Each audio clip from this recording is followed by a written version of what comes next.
Don't forget to subscribe and leave a comment on this video saying I subscribed. Let's get into it.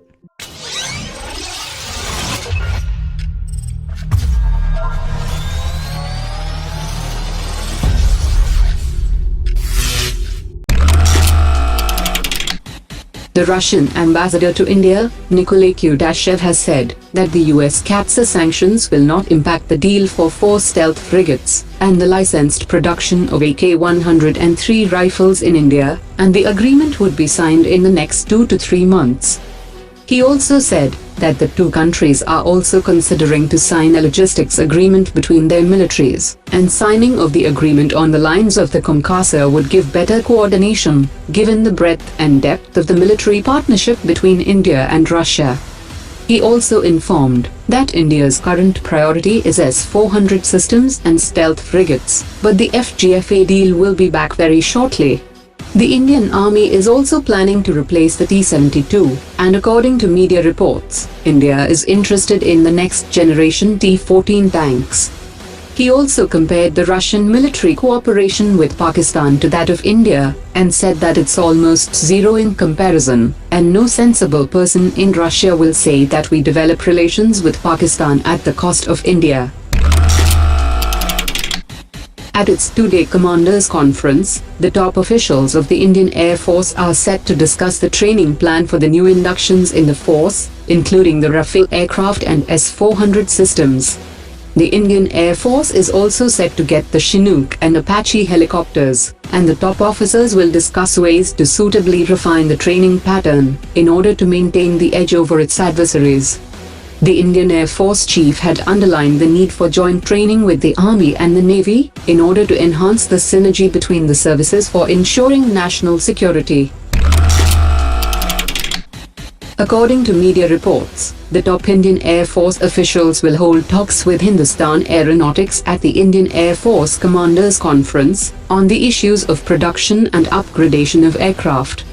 Indigenization and design and development of aircraft and other equipment will also be discussed at the two-day conference. Indian Air Force Chief has questioned the ability of Hindustan Aeronautics to deliver fighter jets on schedule, detailing the time overrun in several crucial programs including the Su-30, Jaguars, upgradation of Mirage 2000, and the Tejas light combat aircraft. Eric Trappier, the CEO of Dassault Aviation, has said that Dassault Aviation's joint venture with Reliance represents around 10% of the offset investments under the Rafale jet deal, and Dassault Aviation is in talks with over 100 Indian companies, and around 30 companies have already confirmed their partnerships. He also added that signing an offset contract is a requirement of Indian defense procurement procedure, and under the Indian regulation, the choice of the partners belongs to Dassault Aviation. In full compliance with this regulation, Dassault Aviation decided to set up the joint venture with Reliance, which should enable Dassault Aviation to meet about 10% of these offset obligations. Following India's decision to procure decommissioned Jaguars and spares from other countries, the first such consignment is expected to arrive shortly in India. France is giving 31 airframes to India, while the UK and Oman are giving 2 airframes each, and a few engines and several hundred types of critically needed spares are part of the package. The aircraft will be sent to India in a partially dismantled state, and it would be reassembled under the supervision of Hindustan Aeronautics Limited. A top US envoy on Iran is headed to India this week to hold discussions ahead of the November 4th deadline set by the President Donald Trump administration for countries to bring down their import of Iranian oil. The spokesperson of the US State Department has said that it's not helpful to note that India plans to continue buying Iranian oil and S400 systems from Russia, both subject to secondary sanctions under separate legislations.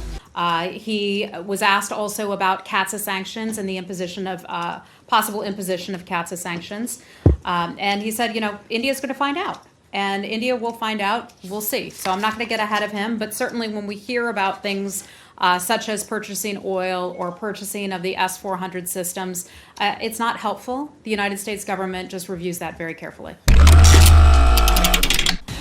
The managing director of International Monetary Fund Christine Lagarde has said that a bailout deal for Pakistan would require absolute transparency of its debts, many of which come from China's Belt and Road Initiative. According to experts, Pakistan needs about $12 billion to cover its imports and meet the upcoming debt payments. With the US and the European Union proposing significant changes to tally each UN member state's share of peacekeeping financing, India has expressed concern over such efforts to introduce the element of maximum ceiling in paying for peacekeeping budgets. The contributions of several developing countries, including India, are due for significant increase based on the current methodology.